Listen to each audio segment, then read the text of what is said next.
In this episode, I'd like to focus on an area of media spin that I don't believe gets talked about at all, because if it was, all the pet projects of the left would fall apart in a hurry.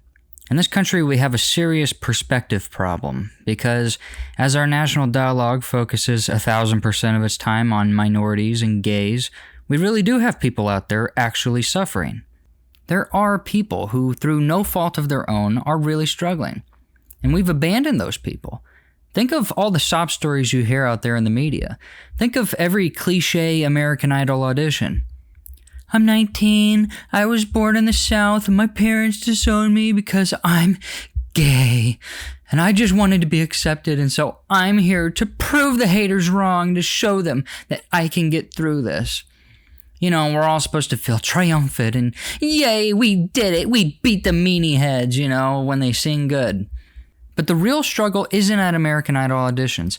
It's at a Children's Mercy cancer ward, where little 6-year-old kids go to fight for their lives, while their parents have to watch their kid suffer horrible pain and agony and try to have faith in something, anything, that this will all work out. Personally, in my own life, we had a major scare a year and a half ago when our kid was suspected to have this disease called Fanconi anemia. Through genetic testing, it was determined that he didn't have it, and didn't even have the possibility of having it. But let me tell you, going online and reading about this disease was absolutely heartbreaking. The average lifespan of someone diagnosed with Fanconi anemia is 20 to 30 years. As children, they will almost always develop some sort of head and neck cancer due to the messed up blood cells they create. They need constant blood transfusions to even stay alive. In most cases, they will need a bone marrow transplant to have a fighting chance, which involves the anxiety-provoking act of finding an absolutely perfect bone marrow match, if you're lucky, and then having a massive chemo treatment before you have the surgery to kill off your entire immune system so that it doesn't reject the bone marrow. And if that bone marrow transplant fails, then you get another one. And if that one fails, you most likely just die. And if it doesn't fail, and you survive all the cancer attacks throughout your life, you'll be lucky to make it to 40. So just great. I don't know how it feels to be gay and have your parents kick you out, but I did look down the barrel of that gun, and I saw it was pointed at my kid, and let me tell you, I have a feeling it was a worse feeling. Fanconi anemia affects 1 in 160,000 kids, so there's quite a few of these kids and families facing this stuff, and it's incredibly scary. And even though we were fortunate enough to dodge that bullet, I still donate to the Fanconi Anemia Research Fund, or FARF for short, every year, because they get almost no money when compared to big popular causes such as breast cancer. And the money aspect of this is what I want to focus on in this video. All over America, there are sick people who have been completely ignored because there are much sexier topics to focus on if you're the media. And over the years, we've just pissed away trillions, tens of trillions of dollars on these fake problems instead of focusing on the problems we've never solved in the first place. I do want to provide a caveat at the beginning of this episode by saying that I understand that money does not solve every problem, and that some of the problems I'll be pointing out could never be solved by directly giving the victims money. But having said that, I feel that it's immoral for a government to take our taxpayer money and think of the most creative ways to waste it while we have people in our own country that could use that money for support. It's beyond insane and honestly criminal that we spend an unfathomable amount of money on everything but our own country and our own people. It'd be almost impossible to list all the places that our money goes to in one video. I'd have to create like a 100-part series to do that research justice. But trust me, it goes everywhere. Think about the Taliban. They just took over Afghanistan. And now our major concern, apparently, is how they'll treat the women. The State Department just released a statement urging the Taliban to create a government that's united and inclusive and representative with the full and meaningful participation of women. It's the Taliban! But this is where their priorities lie. It's not that the Taliban just took over Afghanistan and toppled its government in just 3 days, that supposedly we've propped up with $2.3 trillion and 20 years of support and military training, and have now provided the Taliban with an entire military that the Taliban has access to and might use against us. Nope, it's not that. It's that women might have to cover their heads now. We all remember 20 years ago when we invaded their country over women's rights. Come on, I know you remember. It was all over the news. Oh, wait, that had nothing to do with it. Well, the U.S. government should have thought about all this before they initiated Operation Cyclone, which provided hundreds of millions of dollars, per year, mind you, to the Mujahideen in Afghanistan. Okay, here we go. Operation Cyclone was the code name for the U.S. CIA program to arm and finance the Afghan Mujahideen in Afghanistan from 1979 to 1989. It was the longest and most expensive CIA operation ever undertaken. Funding officially began with $695,000 in 1979 and was dramatically increased to $20 to $30 million per year in 1980 and rose to $630 million per year in 1987. Now, I did the math on this, and that comes out to today's money, $1.5 billion every year that we gave to terrorists to train them. Because, Russia or something. Their strategy was to provide a broad mix of weapons, tactics, and logistics, along with training programs to enhance the rebels' ability to fight a guerrilla war against the Soviets. The distribution of weaponry relied heavily on the Pakistani president, who had a relationship to Congressman Wilson.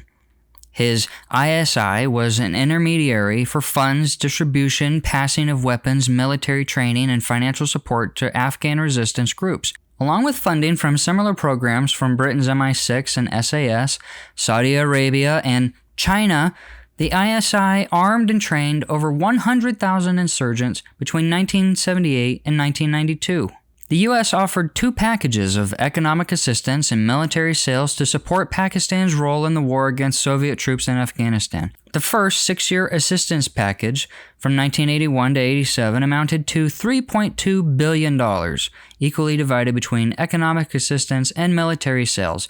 They also sold 40 F-16s to Pakistan during 83 to 87 at a cost of $1.2 billion outside the assistance program. The second 6-year assistance package from 1987 to 93 amounted to $4.2 billion. Out of this, $2.28 billion were allocated for economic assistance in the form of grants or loans that carried the interest rate of 2 to 3%. The rest of the allocation, $1.74 billion, was in the form of credit for military purchases. In total, the U.S., Saudi, and Chinese aid to the Mujahideen is valued at between $6 and $12 billion. Way to go. All right. The Mujahideen benefited from expanded foreign military support from the United States, Saudi Arabia, Pakistan, the UK, and other Muslim nations.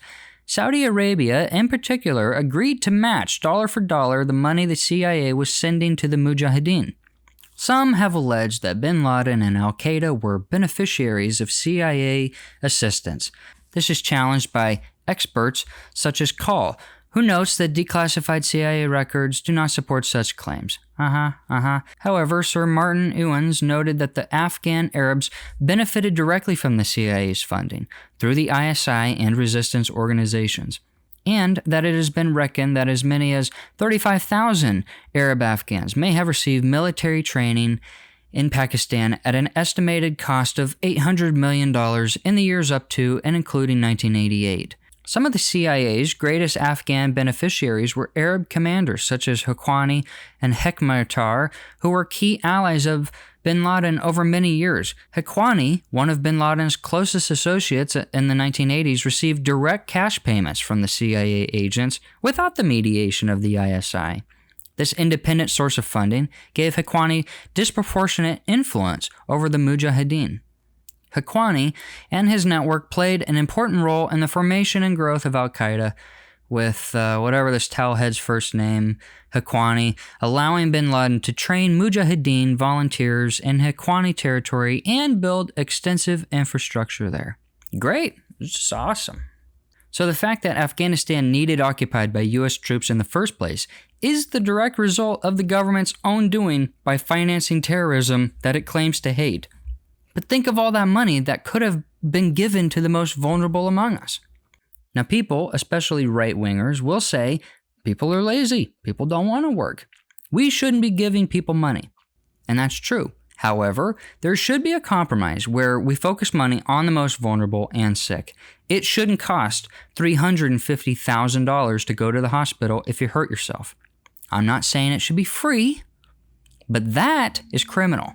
7-year-old girls shouldn't have to worry about making a lemonade stand to fund her own brain surgery.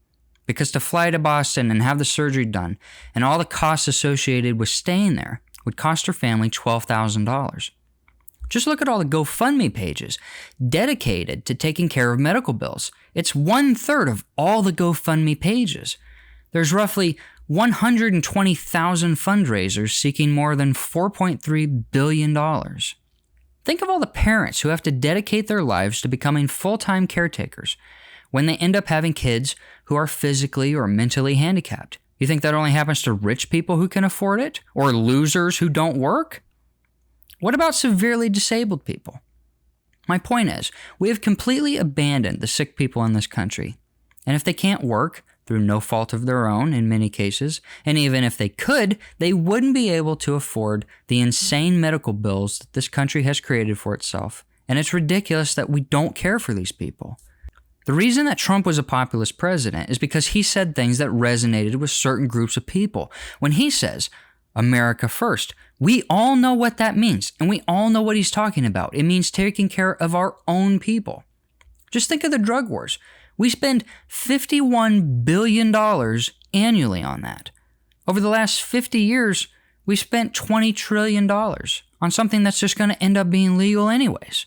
Speaking of drug wars and the associated elections that we've messed with and people that we've assassinated and governments that we've propped up and resistance movements that we've funded, here's Joe Biden on that. Let's get this straight. How would it be if the United States were viewed by the rest of the world as interfering with the elections directly of other countries and everybody knew it? What would it be like if we engaged in activities that he is engaged in? It diminishes the standing of a country that is desperately trying to make sure it maintains its standing as a major world power. Oh, I don't know, Joe. We've only interfered with 72 different countries' elections in just the Cold War alone. We've assassinated presidents, we've meddled in their elections, we propped up terrorist groups like I pointed out before. We've done it all. And I'm sure it was free to us taxpayers. In California, where the homeless problem has metastasized into the statewide spread of Skid Row, they have never stopped complaining about the mental institutions shutting down under Reagan. But they have been in control of every level of state government for 50 years, and they've never brought them back. And we waste trillions of dollars every year that could go to that. We've abandoned our veterans. We give them crappy health care. We let them wander the street. We create killing machines with PTSD and then provide no support for them when they try to get back and just be normal citizens again. In essence, this video is just to point out the wastefulness of the richness of this country. And if people are mad and upset, they have reasons to be so. We're being mismanaged by morons who hate this country, and it's starting to show. While we prop up everything else in the world, we're suffering here. We pretend the problem is really underrepresentation of Asians in Hollywood, when it's really the stagnation of wages here, while our jobs got sent to China. They pretend it's racism, homophobia, transphobia. Oh my God, the Washington Redskins. Oh, that's why Indians are on heroin on the reservation. It's such a problem. Meanwhile, real problems are the billions of dollars that we give to Iran or Pakistan or insert enemy group here. It's disgraceful. It makes me sick to think about. I've been poor, and I'm still barely out of being poor. And I worked a job once where I set up wheelchairs and hospital beds for people in their homes, and I remember one time we went out to a house with an elderly woman, maybe in her 70s, and her 40-something mentally handicapped daughter, who she was a caretaker for. The house had no AC, it was over 90 degrees outside, and the house was maybe 700 square feet. It was such a sad situation. They were both just barely hanging in there. You remember Nancy Pelosi's fridge? It was $24,000. That's probably what this family was living on for 2 whole years. I know that by now a lot of conservatives will explode when I'm going to use the term income inequality or wealth gap. And it is true that people's money is their own and that, it's not entitled to other people and that, most socialists don't care about the poor. They just hate the rich. However, income inequality is a real thing. And whether conservatives can acknowledge the problem or not, it doesn't take away from the fact that there are real people out there suffering for decades, while our elites in Washington just piss away all the money that we give them. This ever-growing hypocrisy is unsustainable, and conservatives should acknowledge it, if just for that reason alone. How was our money spent in Afghanistan? It was spent on a forever war. And why was it a forever war that we weren't ever supposed to win? Because they used it as an excuse to pull money from the tax base, allocate it to the war, and poof, it's gone. It can go wherever it wants. Osama bin Laden wasn't in Afghanistan, and we should have left. But why do that when you can suck money out for another 20 years? Same thing with the COVID stimulus packages. We got a tiny fraction of that money, and the elites and all their friends got tons of money. And then all the little retards out there on the ground, the faithful foot soldiers of the left, they cheer for more. They want another stimulus package, and another one, and beg for more without realizing what's going on. If you're the government, why would you ever stop the COVID panic porn when there's so much more money and power and psychological conditioning to be squeezed out of us for years to come? This is all leading somewhere, nowhere good. Why did the Germans start World War II? It was the Treaty of Versailles. It was economic downturn and repression for 20 years. People can take a lot, but eventually they snap at a certain point. And every year, every election cycle, every decade that people do worse than their parents, generations of sick people barely hanging on and falling off, it will bubble up into something. The system knows this, and it knows the right is the biggest group that sees this glitch in the matrix and is the biggest threat to them, which is why they keep ramping up efforts to monitor us and censor us and label our beliefs as the same ones that domestic terrorists believe in and fight for. So when we do snap and fight for ourselves, the system will be completely in its boundaries, and we'll have the majority of stupid plebs who hang on their every word to fight against us. Stephen Colbert, he just said this the other day. He's right. We've had troops there for 20 years. They fought. They sacrificed. Their families sacrificed so that we wouldn't have a terrorist attack in America planned in a foreign country. Why should our soldiers be fighting radicals in a civil war in Afghanistan? We've got our own on Capitol Hill. If it seems like the simulation is breaking down, it's because it is. It's harder than ever for them to lie to us. And paradoxically, it's easier for people to believe the lies, which is why the extremes are growing on both sides, and the center is disappearing. It might not happen in our lifetime, but you best believe it will happen.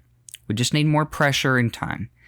Think about the Taliban. They overtook their government in 3 days, the moment the opportunity struck. They had an entire rule system ready to go in place of what was already there before. Could we do that? If the left just left the country out of fear for their lives? Would conservatives step up and immediately take control? It seems unlikely. We're all cowards who love to complain and rarely do anything. But that will have to change in the coming years. Anyways, that's all the time I have for today. If you like this video and type of content I'm making, consider giving this video a like and maybe subscribing. I'll see you all in the next video. Peace.